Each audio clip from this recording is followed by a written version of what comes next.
Right, you're joining me halfway through a video. There's a reason for it. I've done some video and I've deleted some video.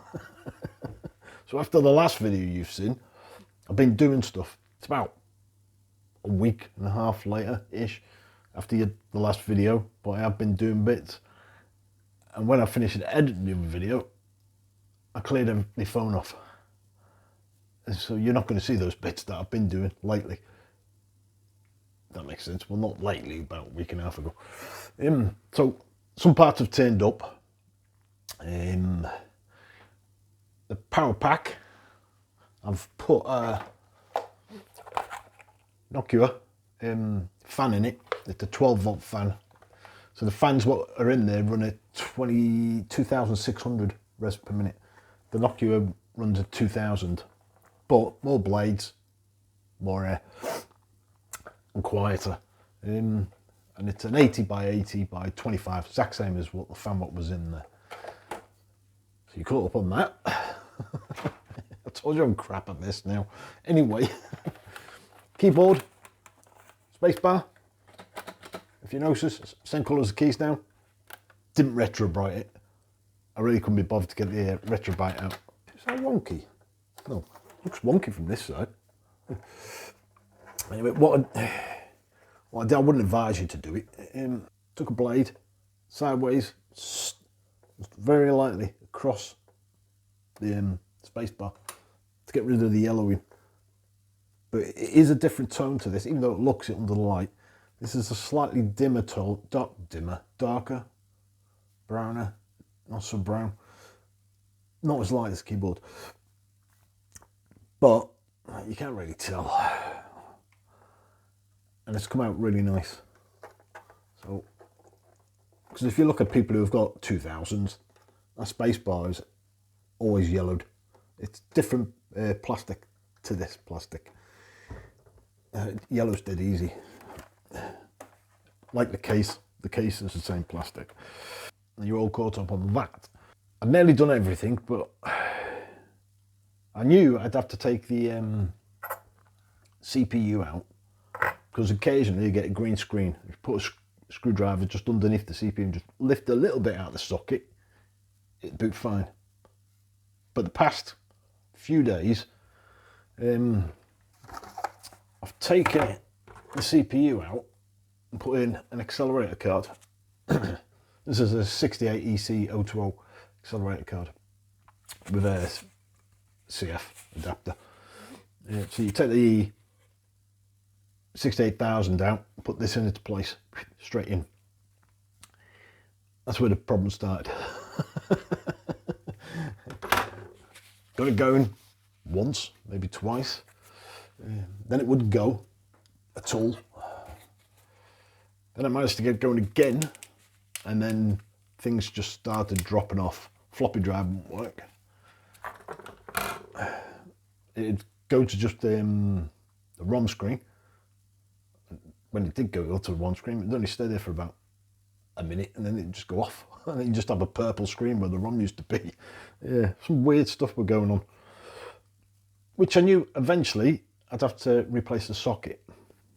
So I might have desoldered half of it. But so the socket here, I don't know if you can see. Let's have a look. It's about there. There's a pin missing. Well, there's half of a pin, but it's a double socket, double-sided wall. On one half of it's missing. And there is light corrosion in there. Like I said in the previous video, I think I said, when I was cleaning it. And that's probably the cause of it. And plus, underneath the socket, chances are some of the traces are a bit duff because the pads won't be very good. Unfortunately, this is a round pin. These are round pins. And I don't like round pin sockets, because when you put a straight edge in, which normal ICs are, these are flat. So that round pin socket isn't doing anything like it's supposed to do. Give you a 360 contact. Well, it don't on straight edge pins.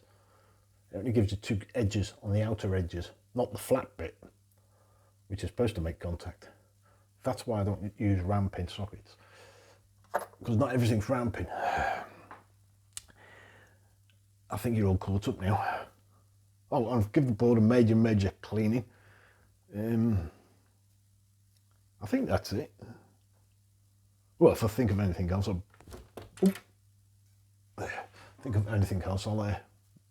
bring you back into it. So now what I'm doing is just carrying on getting this socket off, which I'm not going to put you through the pain of watching me desolder 64 pins, well 32 because I've already done 32. I did order some replacement sockets, 64 pin. These aren't, well they are 64 pin, but these are shrink 64 pin. Where's the socket I did take off? So on the spare boards, Amiga 500, I'm all over the place again, aren't I? Yeah. If you're new to this channel, welcome to my world. On a normal 500, on a normal 500, it is a normal 500 plus board, I took off the CPU socket because I ordered these and I've only just opened them about an hour ago and realised these are shrink 64 pin, no good, too small. So they're both 64 pin, but as you can see, size difference, original, shrink, no good. Absolutely no good. So, yeah, bugger. So they're fit for the bin. So that's the one I've took off 500 plus, which was the spares boards, which I was going to fix. But there's the video socket's missing on it, and there's a few other bits missing on it. And I ain't got a spare video socket, and I ain't paying the price because they're not cheap just for a video socket. It's like, Jesus. So it's a spare board now because I've took the socket off for the CPU. Right, I'm going to get on desoldering this. I'll show you quickly. I mean, you all know desoldering by now, Jesus.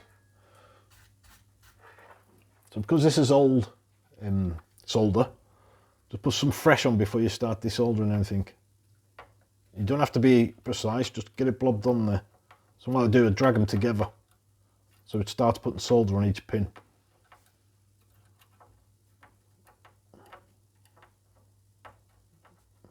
Just keep dragging it. That one's going to take a lot because it's ground. Hold the iron on, wait for it to melt it all, and because the pins, you'll be able to just push it gently and see it wiggle in its socket. Once it wiggles, all the solder's melted. Voila. And yes, I've got a desolder station. Desolder stations are a pain in the rear because they clog dead easy. And then you have to stop what you're doing and sort it out, and it's not a 2-minute job. You have to take the bloody thing apart. So that's why I always use a solder pump. And plus, this doesn't do damage to the board. Those solder stations sometimes can scrape the board. And you've got a bit of, I'm laying it down, it's going to be bloody backy. You've got a bit of corrosion going on there, you could very easily damage a pad, so it's not worth the hassle. Right, I'll carry on with this, and I'll bring it back when I've done it. It took a hot minute. I forgot how much fun it was taking those sockets out. Yeah. So, you can see, I've cleaned it all with soft tip fibre pen. Not the harsh. Just polished up all the through holes and cleaned them up. So now I'm going to just check all the traces are correct. I.e. correct as in they're making contact to something. Because if they aren't, there's not much point putting the other socket on. So we'll get down continuity. Normally I'd have a Amiga PCB Explorer up, but they don't do the 2000s on there. So it's like, yeah, this is all just like having to follow each trace by eye. Right, let me go through all the rest of the pins and I'll bring you back. Right, I checked all the pins and I put the socket in a bit of a balancing act, but so I'm going to just flip it over, holding the socket in place. A bit of solder.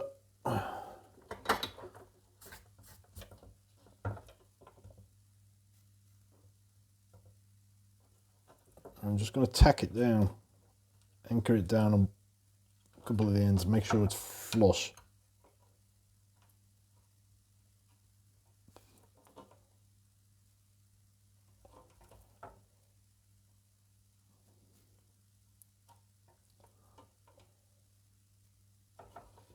Because it's so long, I'm going to put a couple in the middle as well, halfway down. Oh no, I'm not. Where the hell did that go? Oh, it stayed on the end. Right, flip it over, make sure it's flush at the board.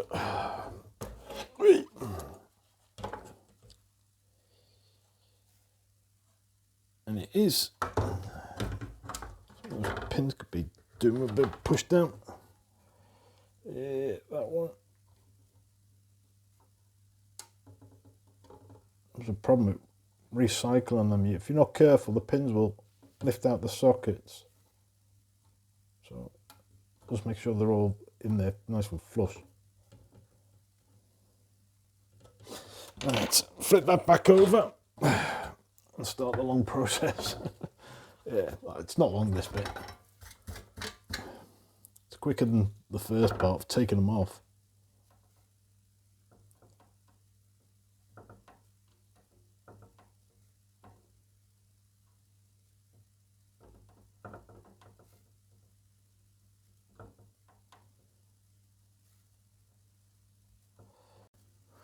Right, that's a whole new socket installed.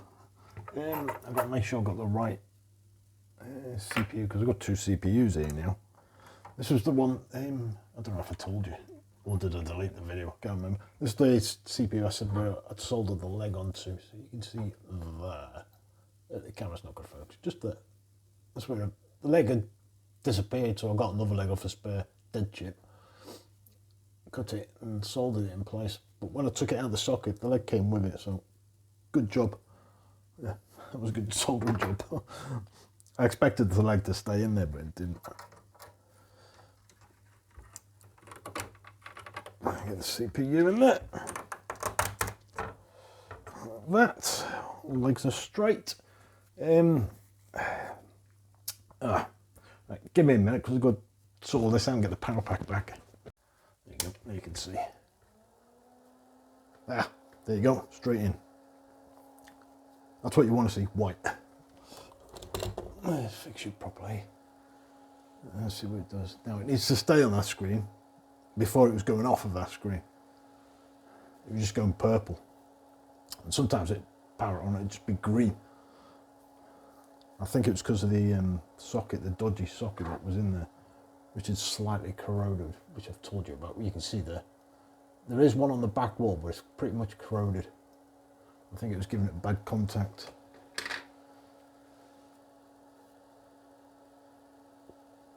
Well, it stayed up. Now the other thing was GoTech. Oh, where's that gone? Ah, I know where it is. It's stuck in a 600. Literally, 2 secs. Yeah. So I've got the GoTech. Turn it back to sit down.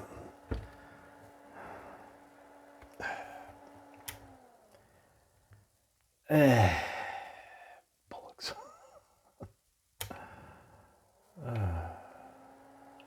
Ready to 8 megas.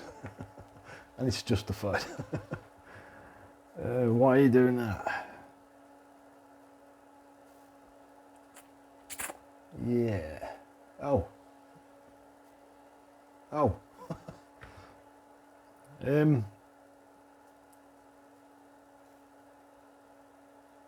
Yeah, that's different. Let me take this ROM out.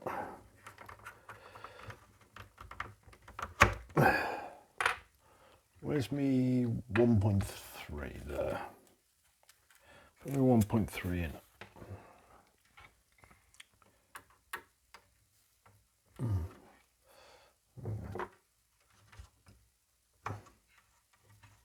Get in. Looking thing. Try that. Elimination. Nope.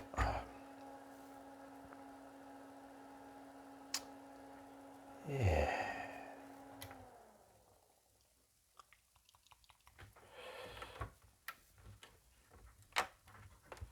Nothing's crypt.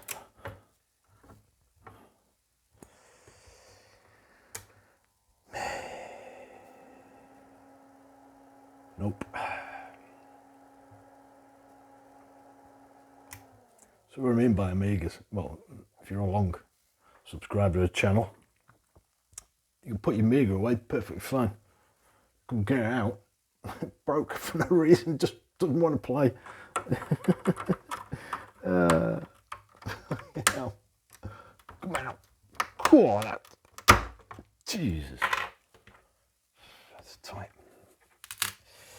Yeah. Absolutely nothing wrong with that. So why is it doing that? This is a problem to sort over Christmas, I think. Well, that's what I bought it for over the Christmas period, because I'm not tearing over the Christmas period. I thought, I'll get this and just play about with it, and then I started doing bloody video about it. Yeah. That won't make any difference, but we'll try it. I'm just going to take this CPU out. It could be that, because the CPU was green, it could be that corrosion's crept in to the CPU as well. 68,000.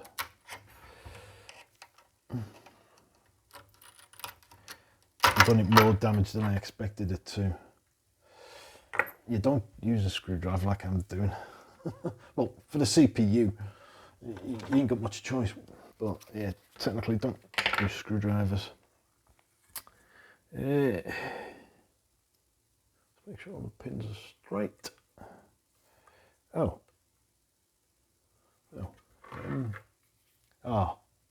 Now I've screwed myself here, haven't I?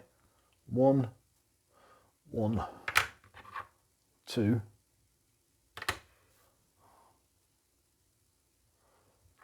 Where's the other one?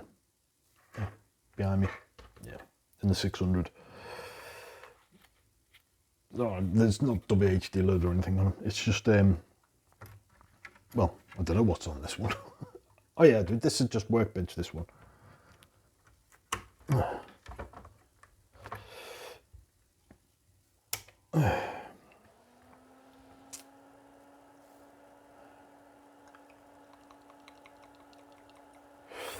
Yeah, I've got the 600, which is broke. But again, it's an easy fix, but I won't be doing a video on that.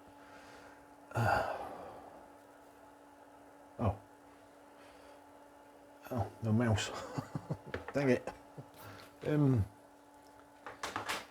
at least the hard drive's working. Where's the mouse? I've got a mouse here somewhere.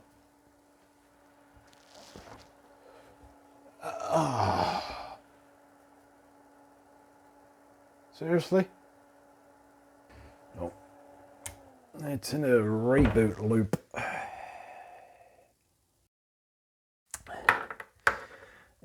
Right. 2 days later after I rage quit.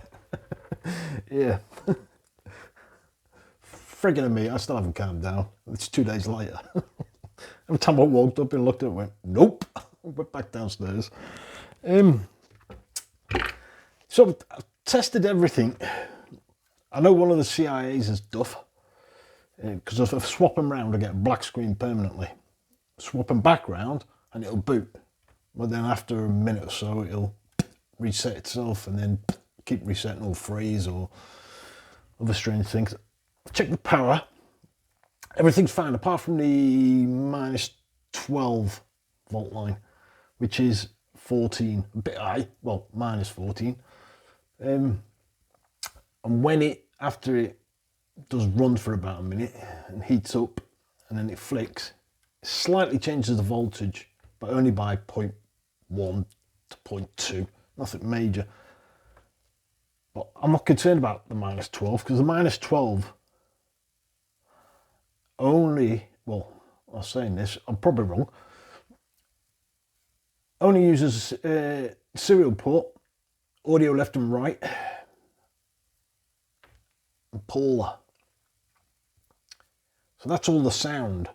I do believe it goes across to the Zorros. It's on the in the regular. It takes the 12 volt through a 7905, which reduces it to a steady -5 volt. That's where you get the 5 volt line. Well, the 5 volt line don't get affected, so got -5 volt.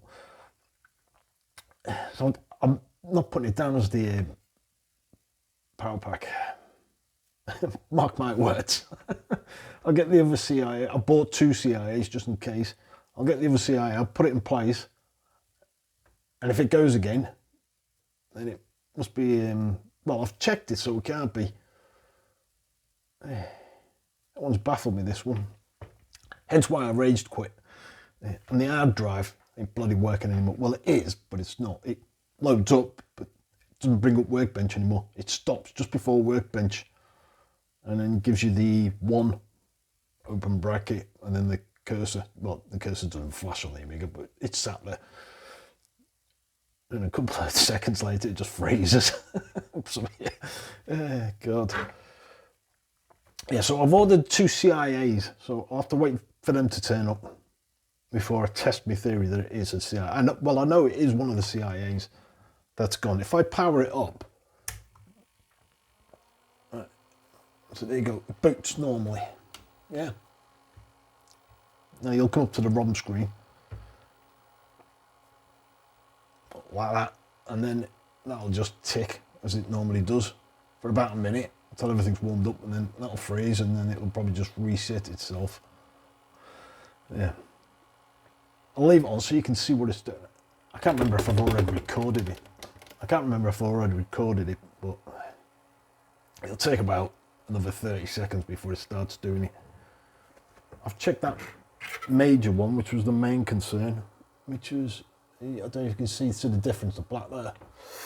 I've checked that pin now, which was pin 8 on the EA68000, and it's all connected, so I haven't a clue. There you go. Right, I've just heard the fan, little dip in the fan. As it does that, the fan dips a bit. Made me think power supply. But the only voltage what changes is the -12, and the -12 does only the serial ports. The audio, like I said, feeds to Paula, which then Paula feeds it out as 5 volt, I think. Or it feeds into Paula. I can't remember. Yeah, feeds to Paula. And then it goes across to Zorro, which I ain't got any Zorro cards in, so it shouldn't make any difference at all. And I haven't even got sound connected. So, yeah, bugger. Right, what I was doing, I was going to swap them over, wasn't I? So we'll swap these 2 over. Oh, what's happened there? Oh, I've just over bent the bloody thing. What an idiot. Don't snap off. I still need you until the other one turns up.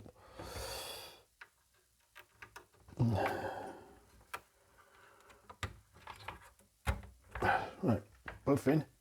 Ready? Black screen. There.